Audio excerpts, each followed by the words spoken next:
Hi, everybody. Good to be here. So excited to be here. Yeah, one quick, I guess maybe I might have miscommunicated as we were getting to know each other, Ariel. I actually still am a university professor.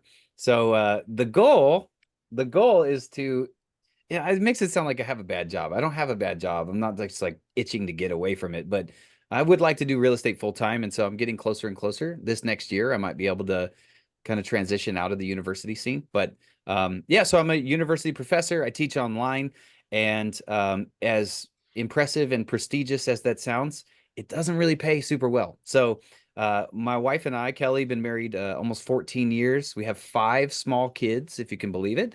And every time we keep having babies, things get more expensive. So as the husband and provider of the house, I'm like always looking for ways how can I make some more money.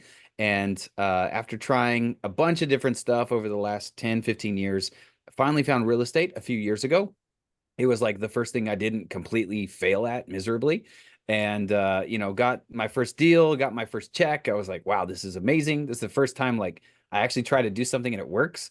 And then it just led to the next deal, the next deal, the next deal. I mentioned earlier that I have some really great mentors who have kind of lead me along the way, saved me from who even knows how many mistakes I would have made without them. And they've even financed all the well, one guy has financed all the deals for me or with me. And yeah, so it's been a lot of just like hustle, a lot of just trying to do things on the side. At this point, we've bought and sold about six or seven houses now. So still just getting started, but um, almost all of them have been creative finance deals, and almost all of them have been like instant, like infinite ROI. I don't know if basically by the time we close on the deal, we don't have any money in the deal. So every dollar that comes out of the deal at that point is like a infinite return on investment because there's hardly any money in it, if any at all. So still learning, still growing, but by God's grace, been able to make some money, do some things, and really hoping, I think, yeah, within the next 6 to 12 months, I might be able to, transition into full-time real estate. Yeah, that's huge. Thanks for sharing that. And leaving no money in the deal gives you the ability to really scale faster. Thomas has a question. What do you teach at university? So I teach leadership and management at the university. Yeah, it's online, so it's really cool that I can work remote, which has allowed a little bit of flexibility to get into real estate, which has been really awesome. Been doing it 6, 7 years almost now, and yeah, ready to grade fewer papers and do more real estate deals. Awesome. I Well, I feel know we're you. going to be going into a whole Q&A because we have a lot of folks that have questions on subject to, Sure. from basic questions to more advanced as well. But before we do, I know you prepared one of your deals that you've done previously to walk through. So how about we go through that now? Yeah, I think the software I'm using will allow me to just, without having to share a screen, I think I could just click it here. Boom. Can you see I see that Perfect. on my Zoom screen? All right. So, yeah, just to kind of like put a visual aid to a subject to deal. Well, it might help to explain what subject to is for anybody who doesn't know. So, basically, whenever you buy a house, right, there's usually two very important documents. There's the deed to the house, that's who owns the house, and there's usually the debt on the house. That's who owes for the house, who owns and who owes. Normally, in most all 98% of real estate transactions, those two documents have the same person's name on them, right? Like Mike Smith is on the deed and Mike Smith is on the mortgage to the bank. However, that does not always have to be that way. There's no law that says the person whose name is on the mortgage also has to be the person whose name is on the deed. So what can happen is the Mike Smith, let's say he's in a situation where he really needs to sell, but he can't sell, or he can't sell without like a bunch of penalty or paying out of pocket a high price. What Mike can do is he can transfer the deed to you as the new buyer, but keep the debt in his own name, and you take over the payments for him. So if he's making monthly mortgage payments, then you become the new owner. The deed is in your name, but the debt that is on the house is still in Mike's name. And that's called subject to. You are buying the property or taking ownership subject to existing debt that's on the house. Now, of course, every time you bring that up, like especially on my YouTube channel, I talk a lot about subject to, and people always writing on there like, who in their right mind would do something like that? Why would anybody, transfer ownership to you and keep the debt in their own name? And, what are you guys doing out here? So I'm sure it's bringing up tons of questions if you're not familiar with subject to, which we can get into all those questions here on this call. But just to kind of like put put it into the real world, let me share a quick little story with you. This is actually, was this my first subject to deal? Yes. Now I can't remember, honestly. But yes, I think this was my very first subject to deal. So subject to deal. The situation, here's the situation. I'm going to fly right through this and we can get right to the questions. But everything in real estate, as you guys know, starts with the situation. Regardless of the house and the condition and the properties and how many bedrooms is it, how old's the roof? Like we want to know all that eventually, but everything starts with the situation first. So here's the situation. Meet Josh. For the sake of anonymity, the guy's name who I bought the house from is not actually Josh, and this is a stock photo that I found on Google. So this is not actually the seller, but I didn't get his permission before coming on here, so I just figured the name and the face doesn't matter. But meet Josh. This is the guy that I bought the house from, subject to. Here was his situation. So he had bought the house in March of the year that he bought it, right? He moved in with his girlfriend. They bought the house together. He got it in his name and the mortgage in his name. And they moved in together, he and his girlfriend. And unfortunately, 2 months later, after moving in together, they broke up. They broke up. He's emotionally torn up, etc. She moves out. Well, that creates a big problem because they needed both of their incomes in order to make the mortgage payment. And now they've broken up. She's moved out. He's left with the mortgage payment just 2 months after buying the house, and he can't afford the mortgage payment anymore. So he's going to start missing payments, right? And that's when I meet him, is he's about to miss his first mortgage payment. And he's, like, I got to do something with this house. The problem is, or here's a little quick bit about the house. So it's this little cottage house. I live in small town Pennsylvania. The areas that I buy and sell houses in and do these creative finance deals are like super, what you might call a depreciated market, like really tiny small town Pennsylvania in the middle of nowhere, Pennsylvania. But this is a really cute house. Obviously, it's from the 1970s and has not been updated. If you live in a big city, in a big market, you're going to look at this and be like, ew, gross. Why would anybody live there? Right. But this is how a lot of these houses are in small town Pennsylvania. And people like them like that. They buy them like that. It's totally fine. So this house was kind of cool and unique in that it came with like 2 acres of land, had a huge playground. Like it's a nice house. The problem is he purchased the house for $155,000. He still owed 152. So, there's technically $3,000 of equity there just based on his down payment with the bank, etc. But he's about to start missing payments. It's around $1,300 a month, principal, interest, taxes, and insurance. And now he's about 1 month behind. So that's the house. That's when I meet him. That's when I meet Josh. So here's the thing. Here's why he's stuck. And this kind of will allude to why anybody would sell their house, subject to. The simple, quick answer is because the alternative is worse. Why would anybody deed the house over to you and keep the debt in their name? Because the alternative is worse than that. And so for Josh, the alternative was foreclosure. He was either going to get foreclosed on, right, which is way worse than selling the house subject to and having somebody like you or like me stepping in, catching it up, and paying the payments on his behalf. His credit score goes up over time, etc. Or you might ask, well, if it's such a nice house, which judging by the pictures, you probably won't think it's a nice house, but trust me, for the area, it's a perfectly fine house. It will not have a problem selling. Why doesn't he just relist it on the market? Well, as you know, number one, it takes time to find a real estate agent and vet and pick one, right? Then it takes time to take pictures and put it on the market. And then there's 30, 60, 90 days, however long till you get a good offer, etc. So he's going to be missing mortgage payments all that way. He's already started the pre-foreclosure process.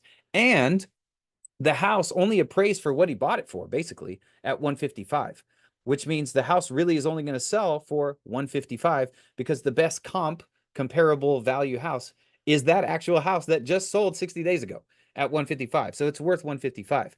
But as you know, in most real estate transactions, the seller is usually the one who has to pay the commissions. In Pennsylvania, we pay a 2% transfer tax every time you buy and sell real estate. So there's 6%, there's 2%, there's closing costs. Basically, he was going to have to come out of pocket like $15,000 to sell his house. This is, of course, after assuming he's going to miss another couple mortgage payments while he's waiting for the market. So, and who knows when he's going to get actually foreclosed on, or if it might be too late. So for him, the subject to was like a saving grace. Like, so you're telling me, Jason, that you're going to step in, you're going to catch up my mortgage payments, you're going to start making my mortgage payment, and you're going to buy the house from me subject to my existing loan.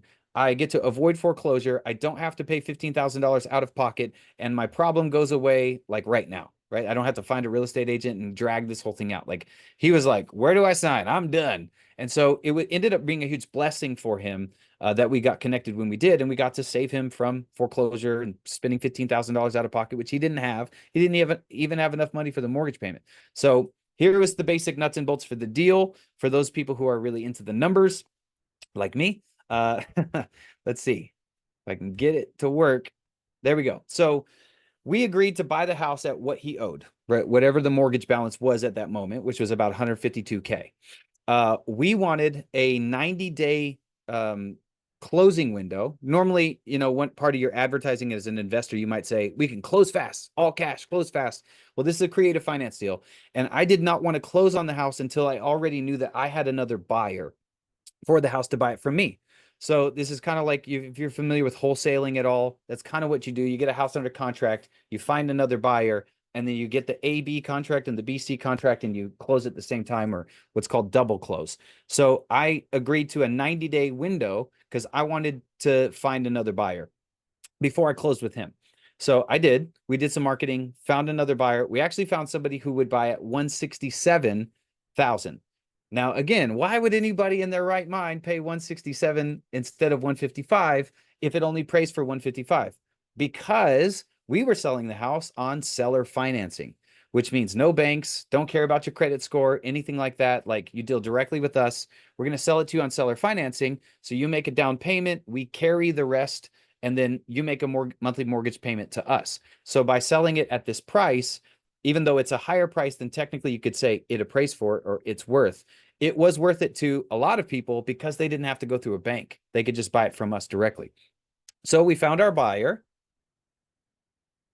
We got about $15,000 down. If you add up like the fees and the closing costs and all that kinds of stuff, the down payment to resell it or to sell it to our end buyer, we use the buyer's funds, their $15,000, give or take, to close our contract with the original seller, Josh.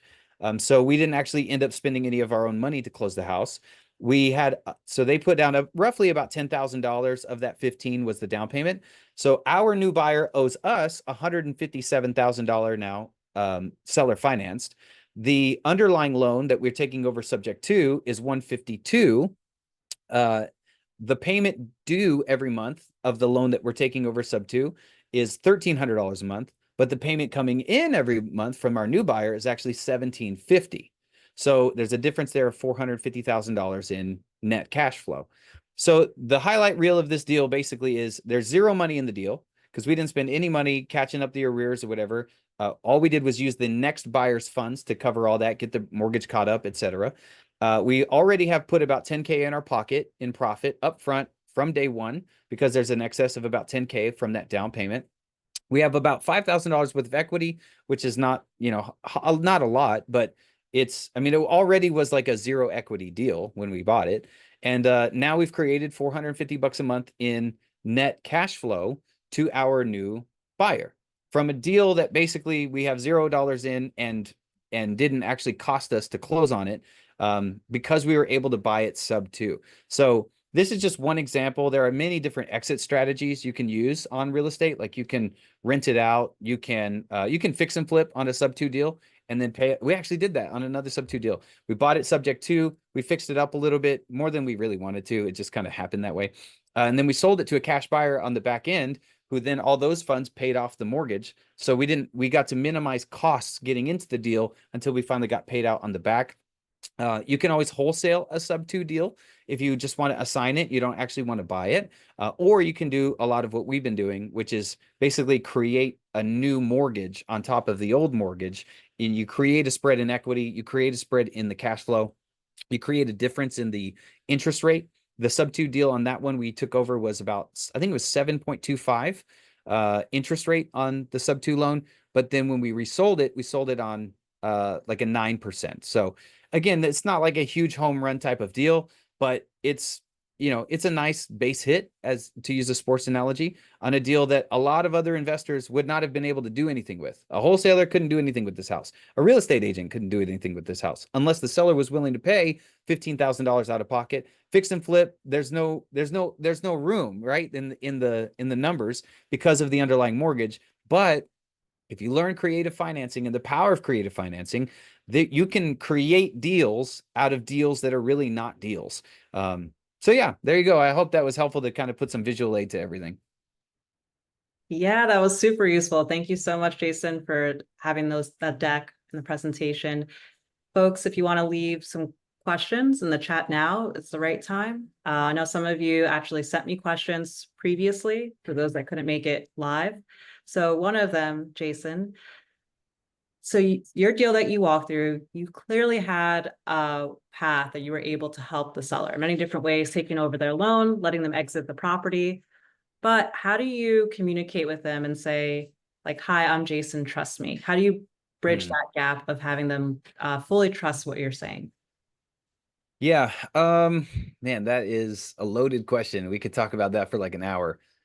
Building rapport and then the do's and don'ts of all that.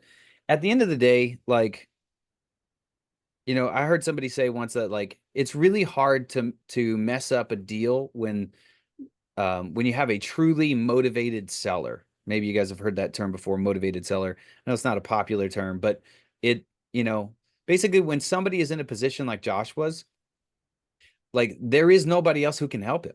Like a real estate agent can't help him. A cash buyer can't help him because it doesn't work for the cash buyer. So yeah, we got connected. I went to the house, you know, walked it with him. Obviously, there's an intuition of like whether you trust a person or not. But then also, I think what went a long way, and you're going to want to do this every time you pitch subject to somebody, is you're going to want to overcome what are like natural built-in objections to subject to. So they're what I call the three Ds, the three big, the three big objections. They all start with D. So number one is DTI, debt to income. A lot of times people will say, okay, I can see how subject to in this situation will help me out. But what happens when I want to go borrow money again for a car or for another house? And the new bank is going to look at this and see that I still have a mortgage in my name. How am I going to, you know, they're not going to lend me new money until this mortgage goes away. And so there can be a question of like, how long is this going to take you to pay it off? Like, are we talking about a year? Like I just want this done. I just want this gone. And so the way that we resolve that is number one, never make any promises as to paying off the mortgage. Even if you intend to, like you never really know what's going to happen. Your strategy might change, your numbers might change. You may want to just ride this whole thing out for 30 years. And so you have to make it make sense for them as to why that's actually not a big deal. In fact, it's actually kind of like to their benefit that you don't take it out of their name. So the question is the DTI, how do I borrow money again in the future? Most of the time, if you just show the next bank or the next lender that the person is no longer making that monthly mortgage payment anymore, then the new bank will just simply remove it from their debt to income ratio and calculate it that way. This actually happened. It was with Josh, actually. This guy, he wanted to go refinance his car. And so we were able to show bank statements and proving that the mortgage payment that's coming out to the mortgage company with his name on it is not coming from him. It's coming from the servicing company, which is, you know, what we do and use.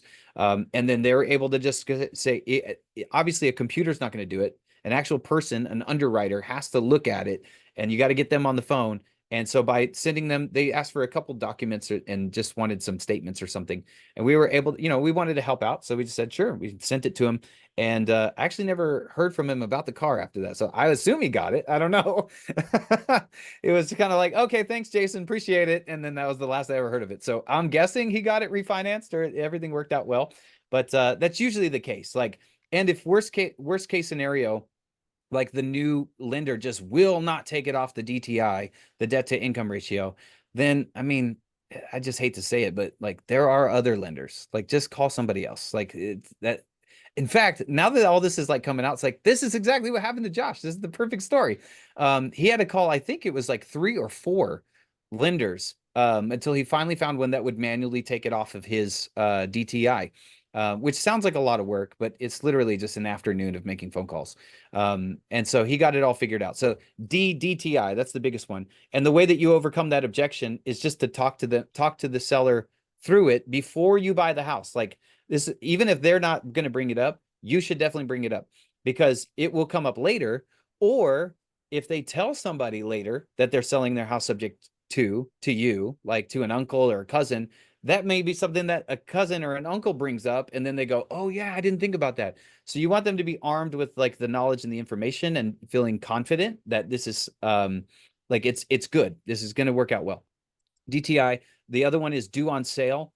It's like a basically it's written into most mortgages that when the deed transfers names, the mortgage company has the right to be able to call the entire note that's due.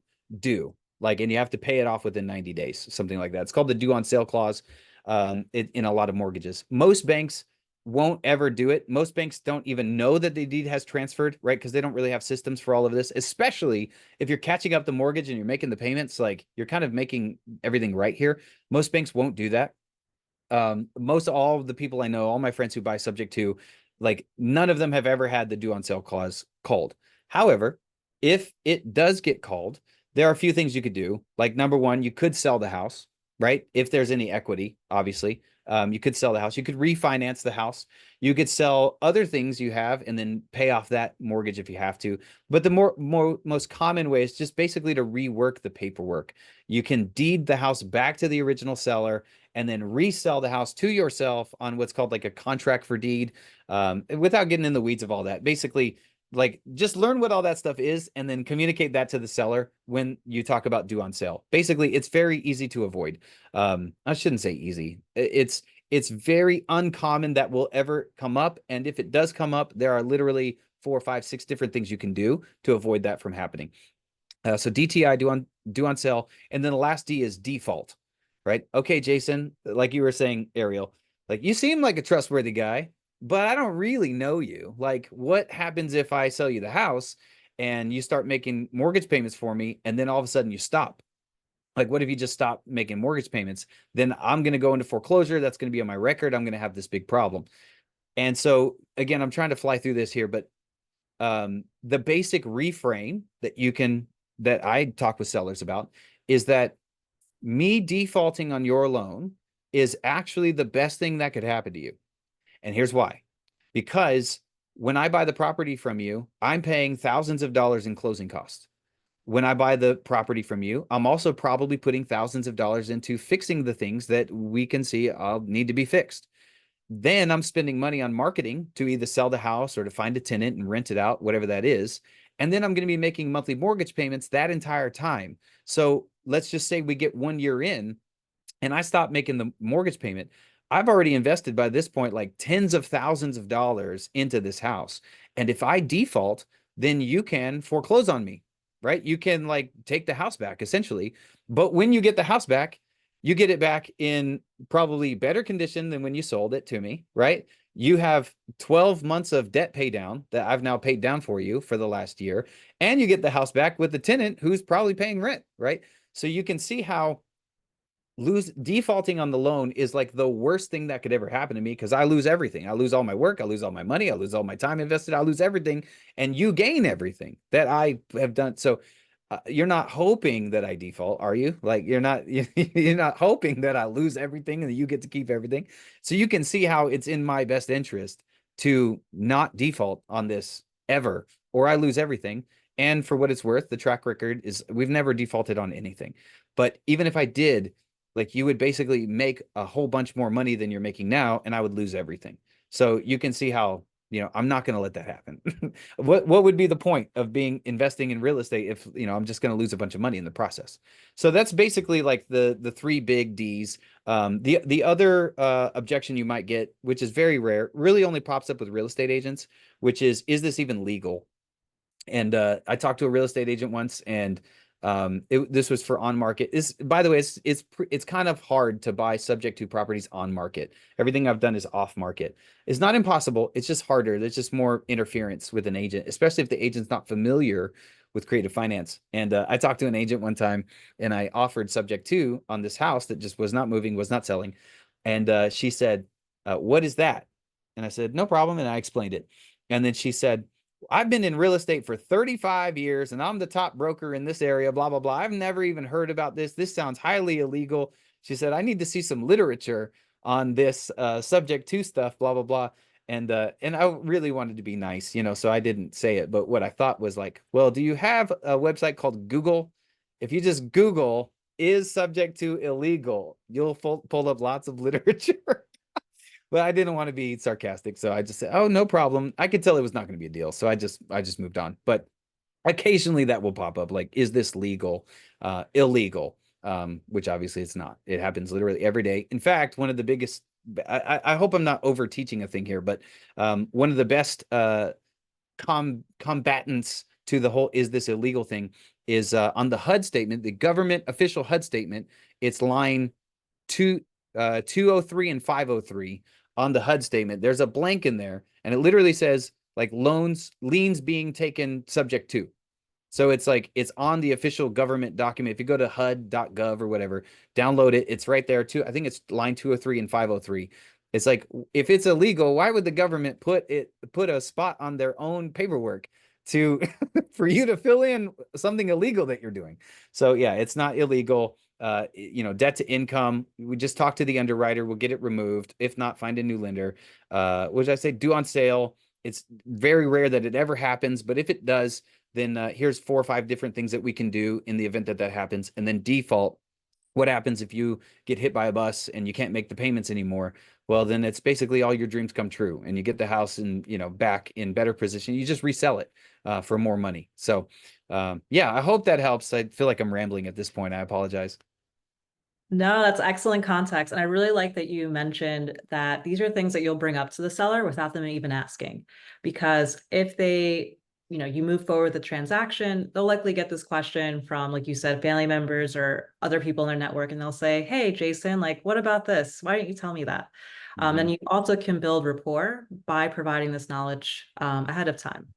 So I think that's really excellent.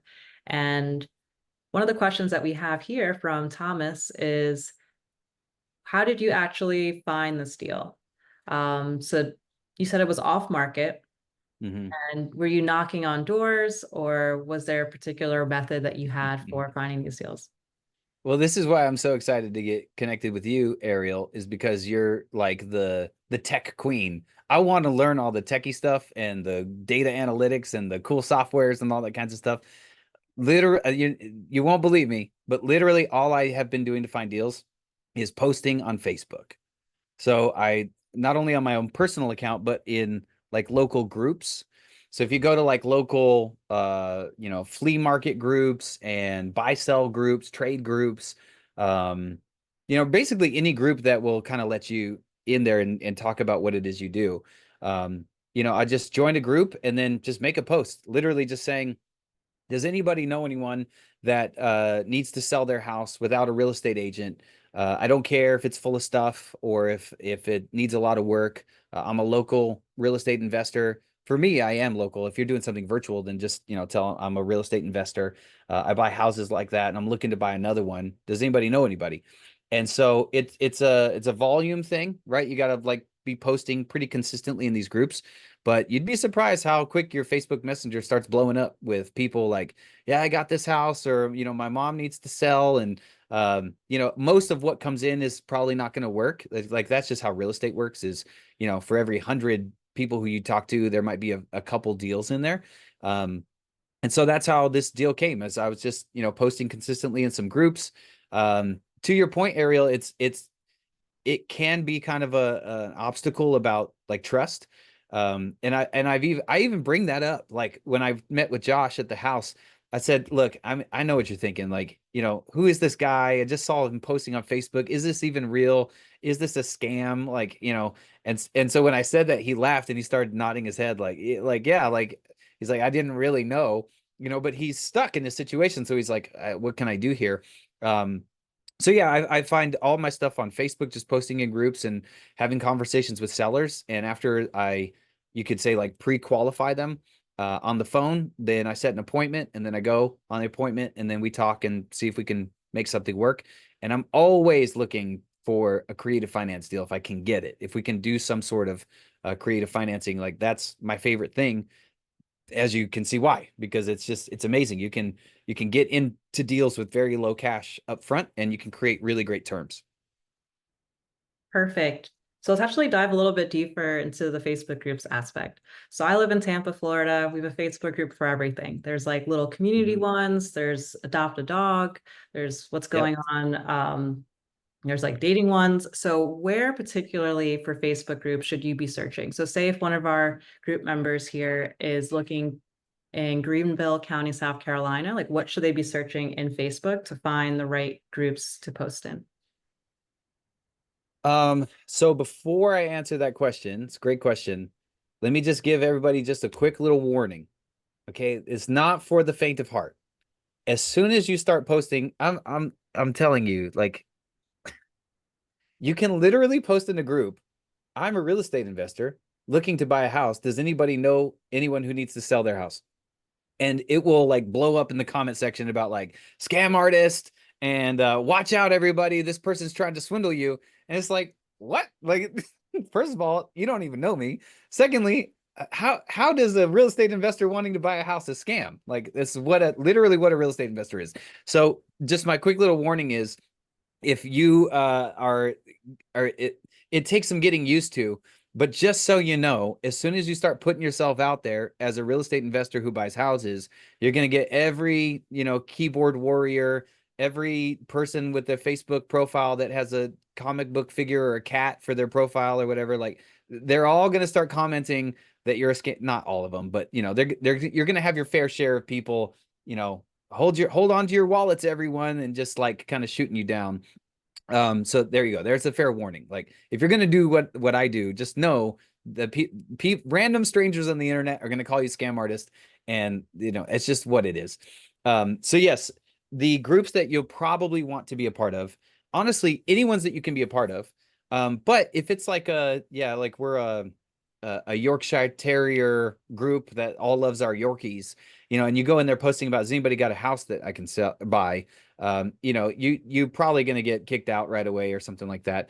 But most of like, I mean, just yeah, keyword search, Greenville, South Carolina, flea market, Greenville, South Carolina, buy, sell, trade, Greenville, South Carolina, um, what do they call swap shop, or just those types of groups where everyone is in there to like buy, sell, trade, like give stuff away, etc. Like the mentality of the group is, we're here to kind of like conduct business at some level.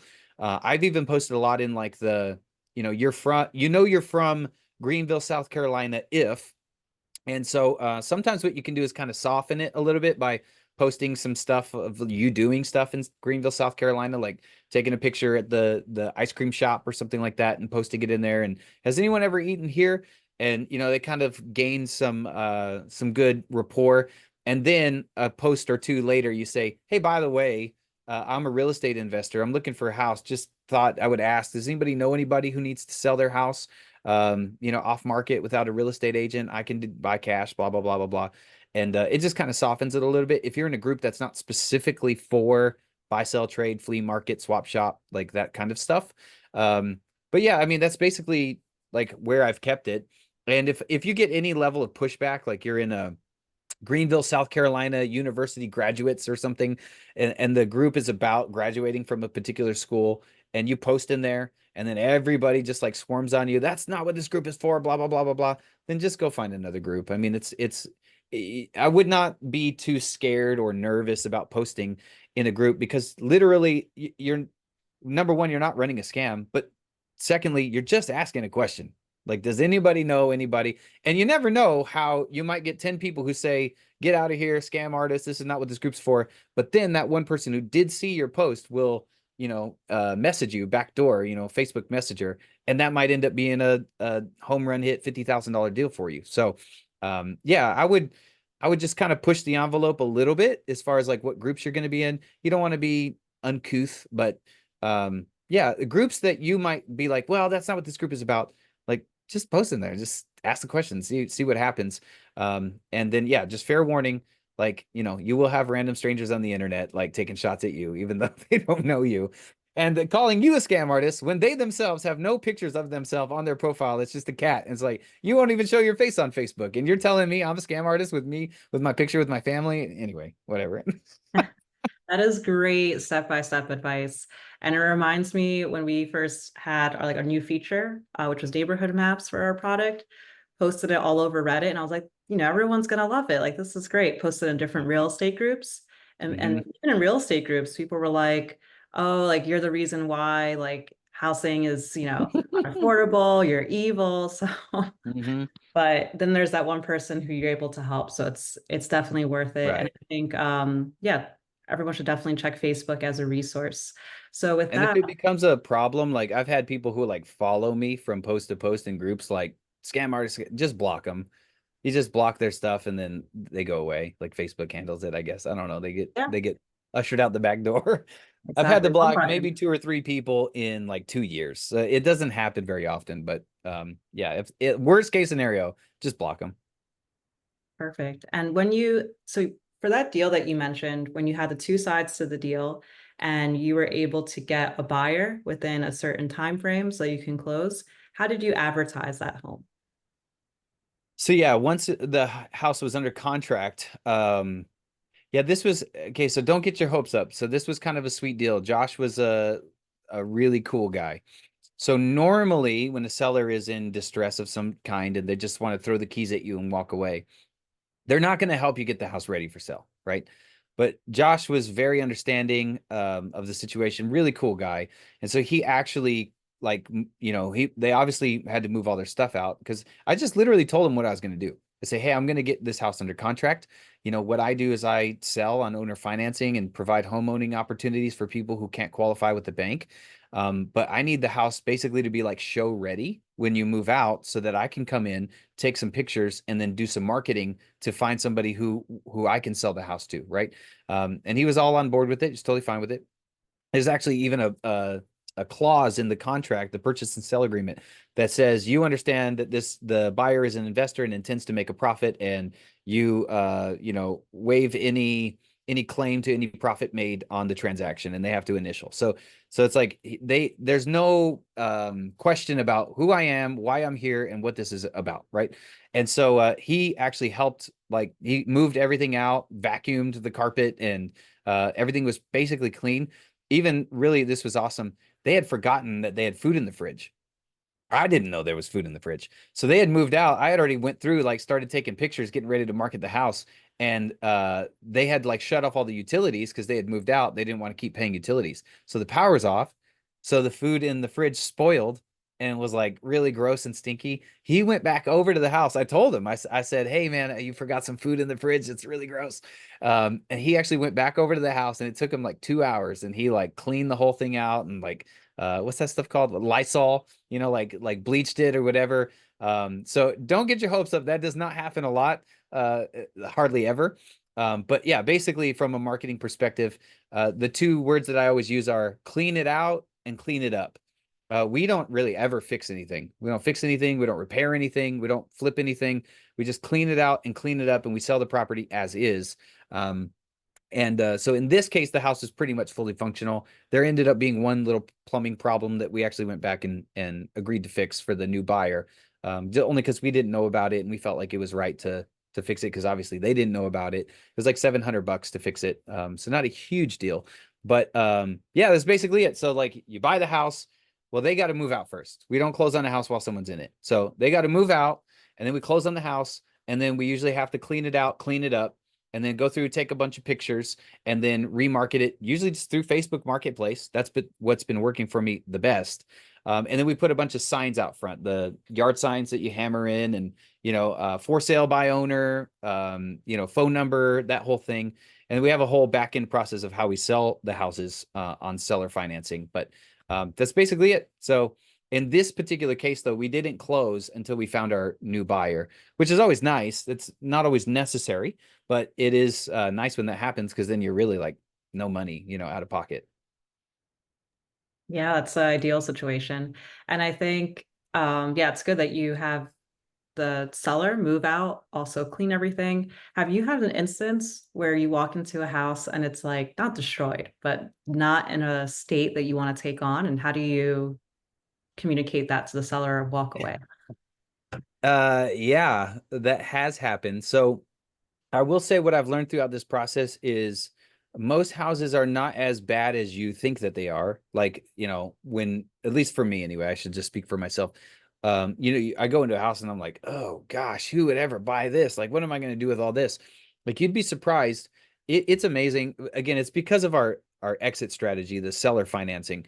Like, that's like wildly attractive to people. Like, they don't care about fixing stuff as long as you price it right, like they don't care about coming in, fixing the stuff themselves, doing the work themselves, because you're not making them go through a bank and get financing, right? You're going to deal with them directly. However, there are some houses where, like, yeah, if I showed you the before pictures, you'd be like, oh, you guys bought that. But there have been some houses where it was just too far gone.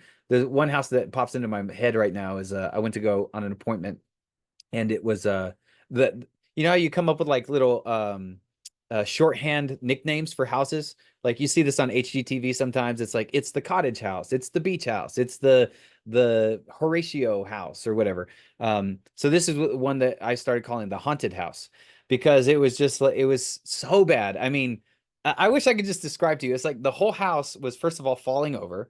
Like, the foundation, and we went down to the basement. The walls are like crumbling as we speak. It's like I see like rocks falling. Um, the edge of the house, the back end of the house was off of the foundation by like a foot. So the whole house was like leaning. It was built like on this road.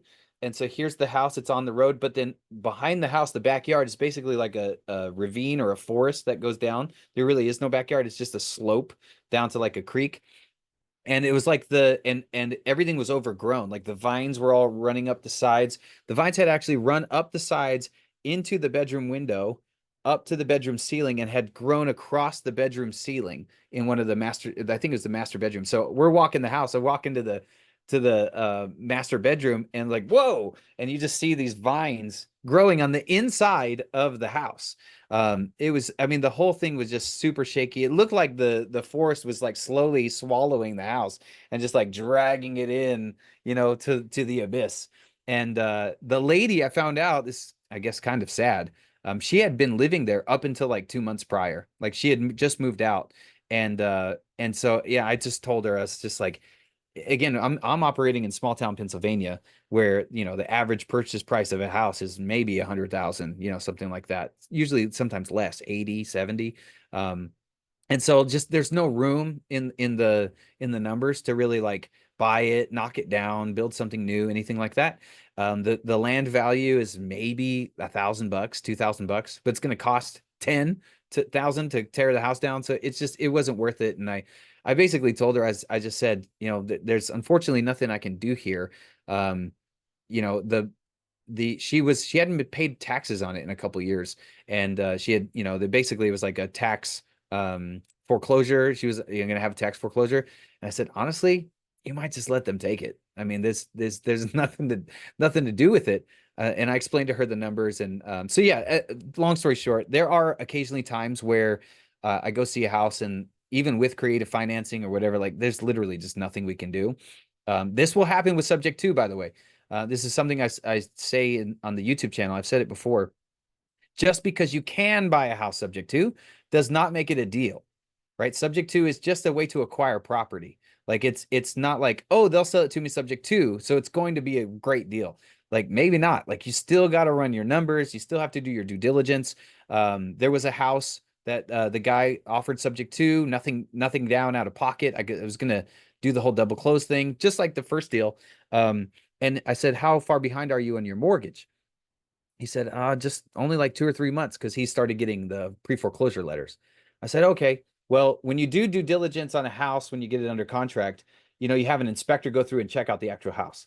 When you buy something subject to, you need to do due diligence on the loan too, right? Just like when you buy a house and they say nothing's wrong with it, you need an inspector to go verify there's nothing wrong with it before you close.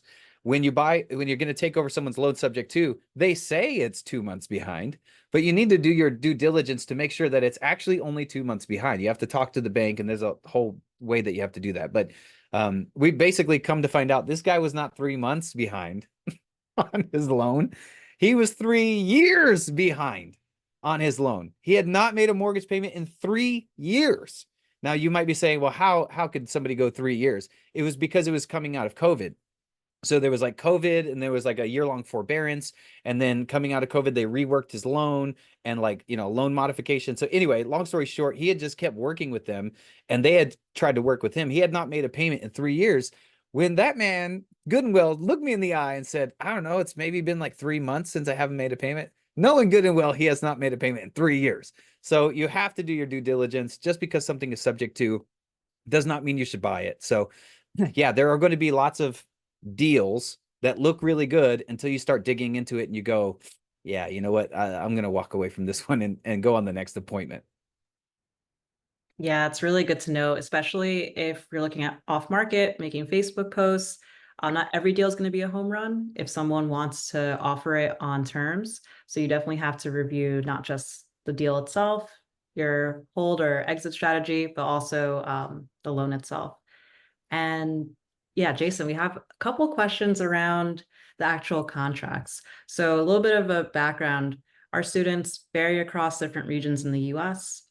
You're looking to do seller finance as well as subject to deals, but in different regions, there could be slightly different paperwork. Mhm. So what are the best methods to go about finding what contracts they should use for their given area?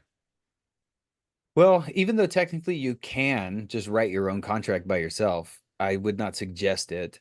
So whenever you are going to, especially with creative financing, if there's going to be like a mortgage created with seller financing, or you're going to be taking over a mortgage subject to, yeah, the paperwork is very important. So I would basically just say either work with a title company or closing attorney who is familiar with subject to and already has that paperwork all templated out. Um, or in my case, I was working with a mentor who's kind of like leading me and guiding me through all of this, who is basically like a subject matter expert. He's been doing it for 30 years. He closes a lot of his own deals all by himself. I mean, he's not technically a title company agent, but he knows everything that they do, and he's been doing it for 30 years. So I got my paperwork from him. The purchase and sale agreement that we use is pretty standard. I mean, it's not very complicated. Obviously, it like checks off any boxes for your state. You have to check your state, if there's certain things you're allowed to do or don't do, or you have to disclose. But either working with the title company, closing attorney, or just somebody who's already doing creative finance deals, they should be able to give you a purchase and sale agreement. The purchase and sale agreement is important. Um, at the same time, the most important thing is the actual closing documents, that paperwork on the back end to actually take over the mortgage subject to or create a seller finance note. Yeah, I've had to be more involved in closings than I'd like to be. And so I have learned a lot about all of that, the painful headache kind of way. Uh, but yeah, I would suggest not trying to tackle all of that yourself, and just simply work with the title company, work with the closing attorney, depending on what kind of a state you're in. And like I always would suggest having a mentor who like knows what they're doing. They've done these deals before, and they can just literally just show you what it is that they do, and then just copy them and do what they do. Yeah, that's great advice. So would it be similar to like if you're searching for a lender? So that example that you said previously of, I think it was James or Josh, yeah. Josh, yes, where Josh reached out to like four different lenders to see which one would be Mhm. okay with kind of removing that loan so you can go refinance his car. So is working with title companies that are familiar with creative, is that a similar process of just calling them up locally in the area and seeing which one knows about creative? Yeah, absolutely. For me, the shortest, what is the expression? The shortest distance between 2 points is a straight line. Like the straight line, the shortest distance is just find somebody who's already doing the kinds of deals you want to do. If that's wholesaling, fix and flip, owner finance, creative finance deals, because that's going to be the shortest way to like get connected to the right title companies rather than you can do Google searches and just start, calling. There's no reason you can't do that. I mean, you absolutely can do that. Just start calling title companies. Just make sure that you know like what you're talking about, so that you can actually tell if they know what they're talking about, right? So you like make sure you understand what subject to is, and how that all works, and just not from a paperwork standpoint, but just from a nuts and bolts of how the deal is constructed, the deed, and the debt and taking over subject to. Um, yeah, so if you find somebody who says that they can do that kinds of stuff, but then after asking a few questions, you kind of like, have they, ask them how many deals have you done this month? Creative Finance. How many subject to transactions have you guys closed this month? And if they don't know, then they probably don't do it very often, right? So, yes, that is a way to get in. Um, for me, that would be like plan B. Plan B would be like just start calling up title companies, etc. Plan A is like the analogy of like the spring at the top of the mountain, and then the river kind of flows out of that. Like the spring, the source of life and water, is like a really good trusted mentor if you can, because that's where everything's going to come from, like the contacts, the advice, often like connection to other lenders or funders or partners, the paperwork, connections with title companies. Like they'll spare you all the trouble and just say, yeah, just call Tiffany at ABC Title and she'll do it. Just email it to her. Here's her email. And it's like, boom, it's the shortest distance between 2 points. If you can do that, if you don't have access to a mentor, or you can't find anybody that you like or trust or won't, help you out, then yeah, just start making phone calls and just do your own vetting until you find somebody that you feel confident can actually close your deals.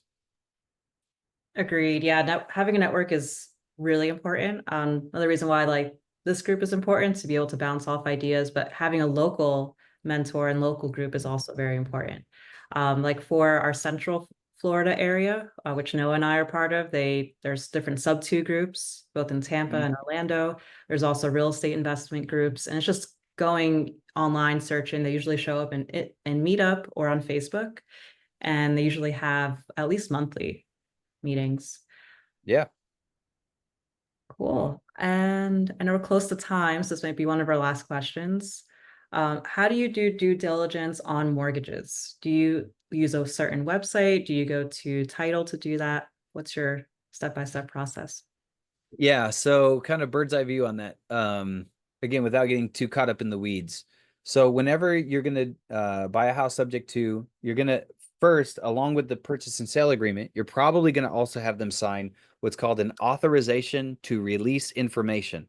Authorization to release information, which is just a standardized document that basically you're going to email once they sign it and fill it all out. You're going to email that or fax it to the bank or the mortgage company that is going to authorize you to talk to the bank about their loan.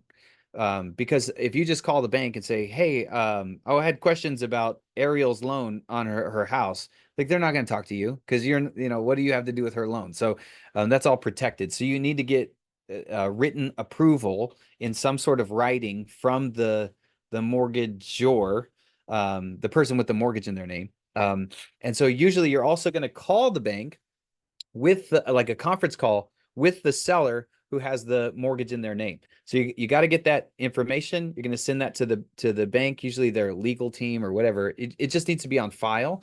Then you're going to call with the seller, and then you're going to basically talk. You're going to give permission from them live on the phone to be able to ask questions, and then you're going to ask the you're just basically going to verify the information. You also want to get their most recent mortgage statement from them, which is going to tell you a lot about the balance owed and what's the payoff balance and the interest rate and all that type of stuff.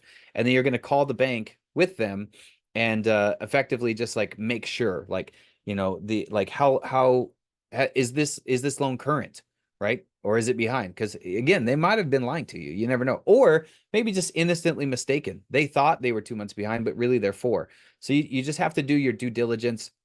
What is the interest rate? How far behind is it? What's the payoff balance? If if they are behind, you need to know how much is it to catch up the mortgage. Again, it might because it depends on what state you're in, but in Pennsylvania, foreclosures are always handled, but usually by outside attorneys. And so they're going to tack on their fee on top of whatever the arrears are. So if the arrears are like $5,000, they might actually tack on another $1,000 or $2,000 attorney's fees because they're now involved in the process. So you need to know what is the actual numbers that I'm working with. Stuff again that the seller innocently might just not know about. They might not know that there's another $1,000 of attorney's fees on the reinstatement. That's what it's called, reinstatement costs.